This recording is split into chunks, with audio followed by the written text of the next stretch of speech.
Hi friends, आमतौर पर festival season के दौरान कंपनीज की सेल्स और प्रॉफिट्स ज़्यादा अच्छे से ग्रो करता है। लेकिन आपने देखा कि पिछले 15 दिन में निफ्टी में 5% से ज़्यादा की करेक्शन आ चुकी। तो वो कौन से कारण है जिसकी वजह से ये करेक्शन आया है?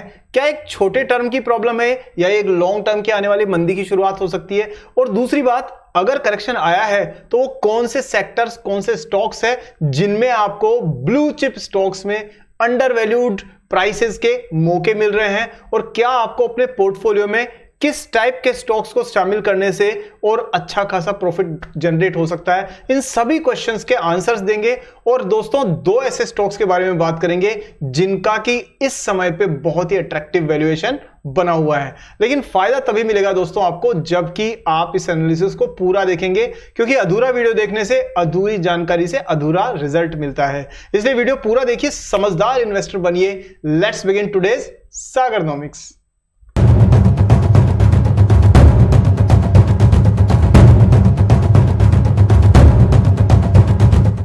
दोस्तों, वीडियो को शुरू करते हैं सबसे पहले, और एनालिसिस की गहराई में खो जाएं उससे पहले जरूरी है कि आप वीडियो को अभी से लाइक कर दीजिए। बहुत सारे मित्र मेरी बात को मान करके लाइक करके लिखते हैं कमेंट्स पे कि सर हमने लाइक कर दिया है, उनको दिल से बहुत बहुत थैंक्स। साथ में दोस्तों, पहली बार चैनल पर आए हैं और अगर सब्सक्राइब नहीं किया है तो अभी से सब्सक्राइब करिए, बेल आइकन को ऑन कीजिए, क्योंकि रिसर्च बेस्ड स्टॉक मार्केट की एनालिसिस में आपसे शेयर करता रहता हूं एब्सोल्युटली फ्री ऑफ कॉस्ट। चलिए अब बात करते हैं हम लोग पहले स्टॉक की जिस पे आपकी नजर रहनी चाहिए। लेकिन उससे भी पहले मैं आपको एक जरूरी सूचना देना चाहता हूं, और वो ये है दोस्तों कि आज से करीब एक हफ्ते पहले बहुत सारे दोस्त पूछ रहे थे कि ये करेक्शन कैसा आया है, क्यों आया है। एक हफ्ते पहले मैंने अपने YouTube कम्युनिटी मेंबरशिप पोस्ट में और ये साफ तौर पे बता दिया था कि इस टाइम पर मार्केट में, स्टॉक्स में एक head and shoulder reversal pattern बन रहा है, जो कि उस समय बन रहा था और अब वो लगभग कंप्लीट होने की तैयारी में है। अगर ये कंप्लीट हो गया तो दोस्तों 23,800 के लेवल भी आपको देखने को मिल सकते हैं। आपके स्क्रीन पर हेड एंड शोल्डर पैटर्न नजर आ रहा है और आप देख सकते हैं कि करीब 29 अगस्त को शुरू हुआ। उसके बाद में पहला शोल्डर इसका बना आपका 2 सितंबर को, लेफ्ट शोल्डर। फिर इसके बाद में जो हेड है वो फॉर्म हुआ 24 सितंबर को, और उसके बाद में इसकी नेक्स्ट जो शोल्डर बनना शुरू हुआ और वो पीक पे पहुंचा 11 अक्टूबर को। उसके बाद ये नेकलाइन ब्रेक कर रहा है। अब ये यहां थोड़ा रजिस्ट कर रहा है। अगर मान लीजिए यहां से 1 से 2% की गिरावट आई तो दोस्तों आमतौर पे आप देखिए कि करीब जितना हेड होता है उतना ही आपको नीचे का स्तर भी देखने को मिलेगा। तो करीब 23,800 के आसपास के लेवल देखने को मिल सकते हैं, बशर्ते कि अगले कुछ दिनों में 2-1% की गिरावट आए, क्योंकि यहां से बाउंस बैक कर गया तो फिर कोई प्रॉब्लम नहीं है। सो दोस्तों, ऐसा एनालिसिस अगर आप चाहते हैं कि आपको भी टाइम टू टाइम मिलता रहे तो जरूरी है कि आप हमारी मेंबरशिप को जरूर ट्राई कीजिए। हमारी मेंबरशिप ज्वाइन करने के लिए दोस्तों नीचे वीडियो के नीचे ज्वाइन बटन है, उस पर क्लिक करिएगा, एक वीडियो खुलेगा। उस वीडियो को देख करके, और 3 अलग अलग स्टेजेस होती है हमारी मेंबरशिप की, उनमें से जो आपको सूट करती है वो आप जरूर ज्वाइन करिए और एक समझदार इन्वेस्टर बनिए। क्लिक करने के लिए बटन, ज्वाइन बटन नीचे है, तो जरूर करके ट्राई करके देखिएगा। एक चाय समोसे की कीमत में आपको महीने भर का बड़ा अच्छा रिसर्च बेस्ड कंटेंट मिलेगा। अब आते हैं बाद में वापस पॉइंट नंबर 1, जो मैंने बताया कि head and shoulder pattern form हो रहा है, और शायद ही आपको किसी ने मार्केट में ऐसा पैटर्न के बारे में बताया होगा। अगर बताया तो बहुत अच्छी बात है। सेकंड चीज है दोस्तों, रीजन है वो ये FIAs की सेलिंग।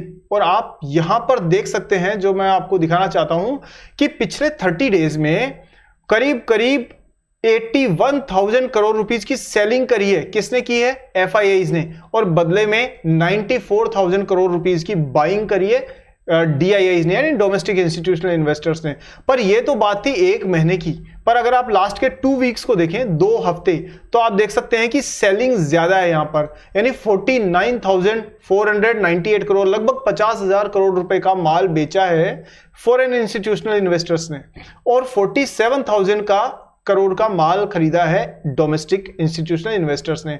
तो आप साफ तौर पे देख सकते हैं लगभग 2,000 करोड़ रुपए का गैप है इनमें, और उसी की वजह से आपको मार्केट में गिरावट देखने को मिल रही है। पॉइंट नंबर 3 जो है जिसकी वजह से मार्केट गिरा है, क्योंकि हम स्टॉक्स पे तो चलेंगे लेकिन ये फंडामेंटल बहुत जरूरी है आपको समझने। तीसरी चीज है वो ये है कि कंपनीज के जो रिजल्ट्स आ रहे हैं उसमें अर्निंग्स में ग्रोथ उतनी तेज देखने को नहीं मिल रही जितनी की एक्सपेक्टेशन मार्केट की थी। अब यार कौन लोग हैं जो एक्सपेक्ट करके बैठ जाते हैं? अब मुझे नहीं पता, ये वो लोग हैं जो कहते हैं बारिश अगर 1 इंच ज्यादा हो गई तो त्राहिमाम त्राहिमाम, सब डूब रहे हैं, सब डूब रहे हैं। और अगर 1 इंच कम हो गई तो सूखा पड़ रहा है, अकाल आ गया है, लोग जल के मर जाएंगे। तो ये इस तरीके की हाइपर पैनिक वाली सिचुएशन क्रिएट करने वाले लोगों की वजह से स्टॉक मार्केट डाउन है। अर्निंग्स वगैरह टाइम के हिसाब से अपने आप ग्रो करती रहेंगी, चिंता की ऐसी कोई खास बात नहीं है। अब वापस चलते हैं और देखते हैं कि पहला स्टॉक जो आपकी नजर में रहना चाहिए। लेकिन उससे पहले, क्या लार्ज कैप आपको इस टाइम कंसिडर करने चाहिए, मिड कैप करने चाहिए या स्मॉल कैप?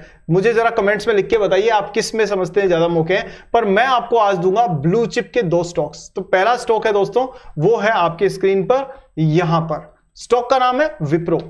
अब विप्रो में ऐसी क्या खास बात है? आप कहोगे सर इधर तो आईटी इंडस्ट्री की तो हालत खराब चल रही है, 2-3% की ग्रोथ आ रही है, आप कह रहे हो कि विप्रो एक अच्छा पोटेंशियल स्टॉक है।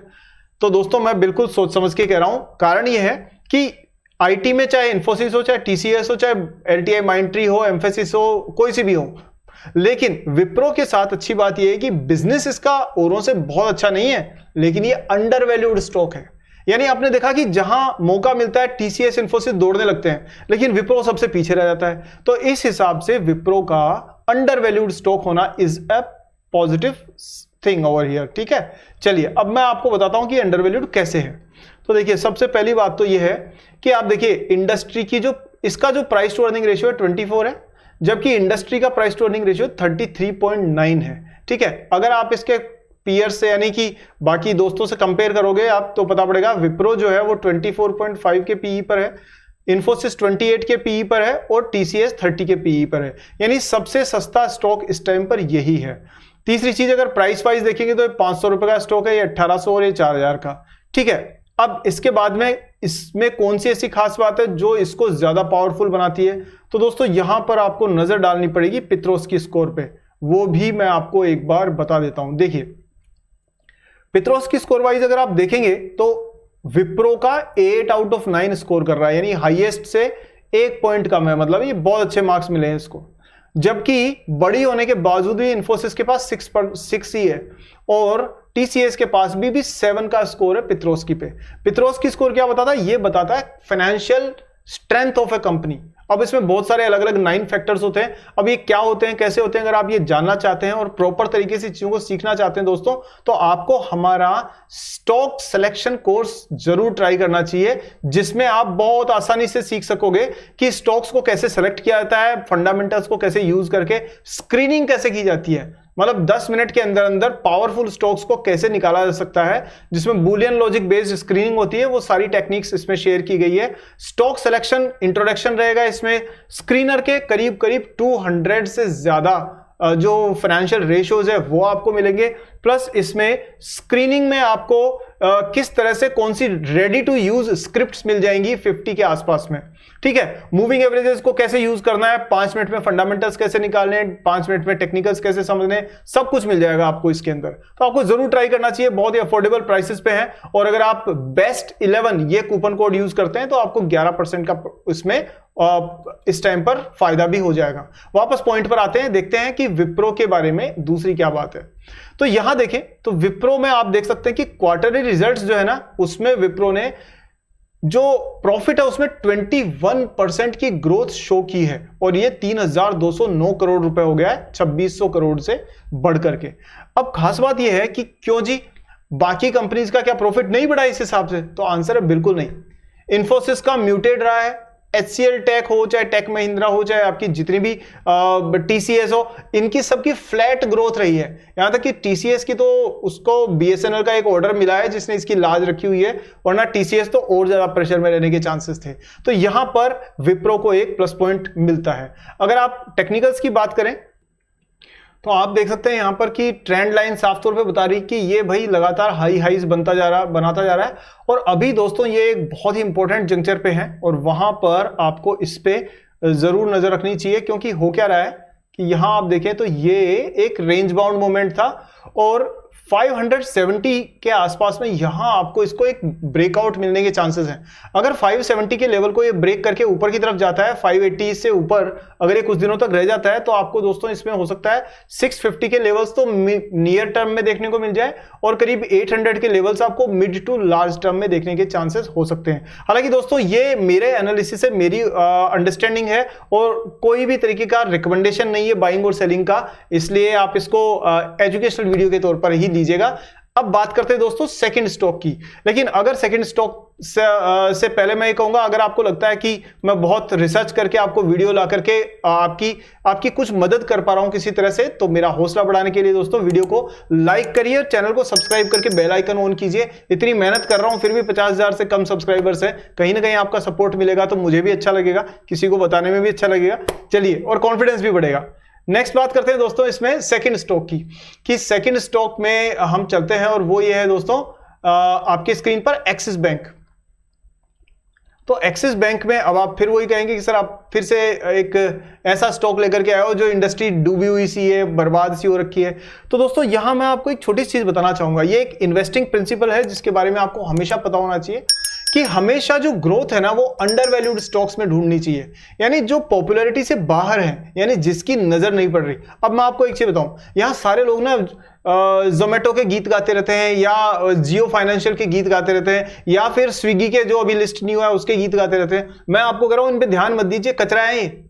Jio financial is not the right stock to buy at this moment, क्योंकि मैनेजमेंट को भी नहीं पता कि उन्हें करना क्या है आज की तारीख में। क्या आपको मालूम है जियो फाइनेंशियल कौन से सेक्टर में काम करेगा? ये सारी चीजों के इन्होंने अप्रूवल लेने शुरू कर दिए हैं, लेकिन करेंगे क्या कोई नहीं जानता।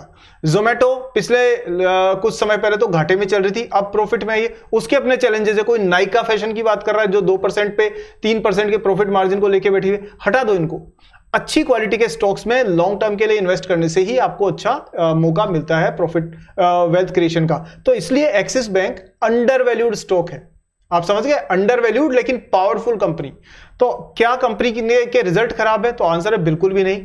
क्यों? क्योंकि इसका दोस्तों इसके रिजल्ट अच्छे हैं, पर पहले थोड़ा फंडामेंटल्स पे नजर डाल लेते हैं। तो एक टाइम था जब हमारे जमाने की बात है जब एक्सिस बैंक का नाम एक्सिस नहीं यूटीआई बैंक हुआ करता था, लेकिन अब बाकी लोगों को तो पता नहीं याद है कि नहीं है ऐसा। चलिए, बट एक्सिस बैंक में आप देखें तो करीब 4 लाख करोड़ रुपए का, यानी ये निफ्टी 50 का इंपॉर्टेंट कंपोनेंट है।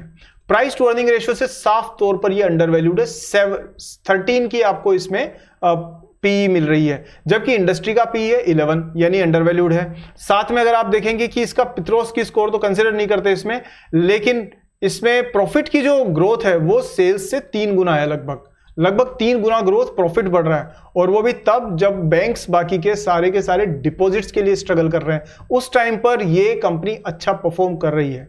लेटेस्ट रिजल्ट्स की बात करें तो जरा देख लेते हैं अपन। तो यहां देखिए लेटेस्ट रिजल्ट्स आपके सामने है कि इनकी नेट इंटरेस्ट मार्जिन जो है ना वो बढ़ा है दोस्तों 9% से, नेट इंटरेस्ट इनकम। अब ये क्या होती है? ये एक्चुअली देखिए बैंक्स क्या होते हैं, एक हाथ से पैसा ले और दूसरे हाथ को पैसा दे, यही बिजनेस मॉडल है बैंक्स का। ठीक है, तो जैसे अगर मान लीजिए आज आप एक बिजनेसमैन और आप लोन लेते हैं तो लोन आपकी लायबिलिटी बन जाती है, ठीक है। लेकिन अगर आप बैंक्स के लिए देखेंगे तो उसका जो लोन है वो लायबिलिटी नहीं है, वो उसके एसेट्स हैं, ठीक है। क्यों? क्योंकि उस लोन के भरोसे ही वो इंटरेस्ट कमा के अपना बिजनेस बढ़ाते हैं। सो इसलिए आपको बैलेंस शीट भी आप देखेंगे तो बैंक्स की बैलेंस शीट अलग टाइप की होती है as compare to the normal companies. तो यहां पर खास बात यह है कि नेट इंटरेस्ट मार्जिन या इनकम बढ़ने का फायदा यह है कि कंपनी जितने पैसे देकर के और डिपॉजिट को लेके आ रही है उसके मुकाबले में जो क्रेडिट देने पे उसको इंटरेस्ट मिल रहा है वो ज्यादा है और वो गैप बढ़ता जा रहा है। इसका मतलब इनकी कमाई ज्यादा बढ़ रही है, यानी ज्यादा इंटरेस्ट आ रहा है, कम इंटरेस्ट दे रहे हैं। अब उसमें एक सबसे बड़ा जो रोल होता है वो होता है दोस्तों कासा रेशियो का, करंट अकाउंट्स का। करंट अकाउंट जितने ज्यादा होंगे कंपनी के पास में उतना ही उनको फायदा होगा। जरा वीडियो रोक के कमेंट सेक्शन में लिख के बताइए कि ऐसा क्यों होता है। मैं आपको सीधे शब्दों में बताता हूं।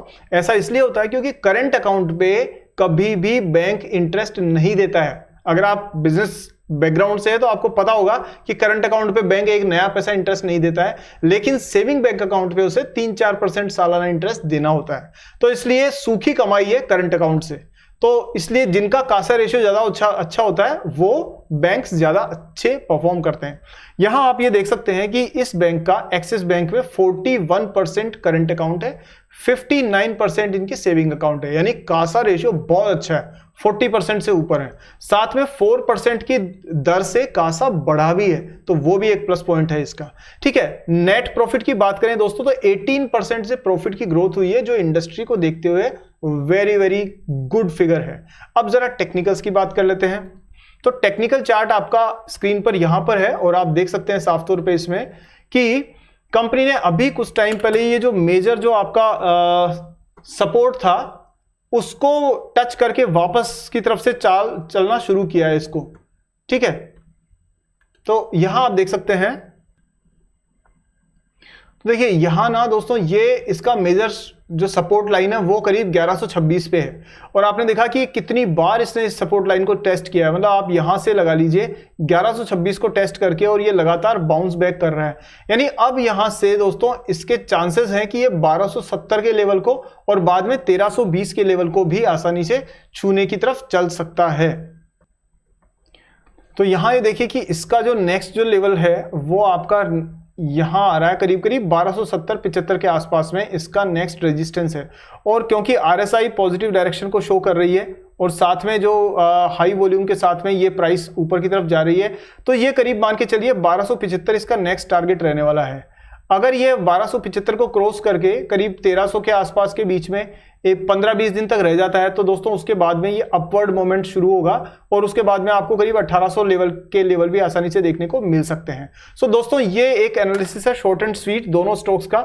उम्मीद है कि आपको समझ में आ गया होगा कि दोनों स्टॉक्स में कैसा मौका है और इस समय पे ब्लू चिप्स पे आपकी नजर क्यों होनी चाहिए।